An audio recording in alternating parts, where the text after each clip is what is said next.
Takže najmä praktické veci. Zabrala som si 20 šatiek, ktoré podľa mňa vôbec nevyužijem, ale mám ich tu. Ku každému outfitu mám jednu šatku. Ja som si zabalila toľko kozmetiky, že to podľa mňa reálne je, že na 4 mesiace. Slúchatka, lebo nemám kde počúvať hudbu, na čom.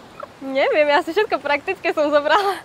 Asi môj zápisník. Ja neviem, či som sa rozhodla, že tam budem si zapisovať niečo, ale asi ho vôbec nepoužijem. Takže asi najviac nepraktická vec, ktorú som si zobrala, boli tieto kopačky, ktoré som mala, že kebyže si ide zahrať s babami, ale úplne sú deravé, ak teplé, úplne že tuple, štuple. A kebyže náhodou ma rastiek naštve, tak by som mu jedny kopačky dala. Viete o tom, že si sem došla, tak musíte nás vyfajčiť za celú crew? Chceš kopačky? Takže čaute, moje meno je Vanessa a ja som dnes svoju špeciálnu vec, že ho zakrojem, ale aj vlastne aj nemusím mojou krásou a mojim veľkým kokotom, lebo ja som taká tránska, moje meno není Vanessa, ale William.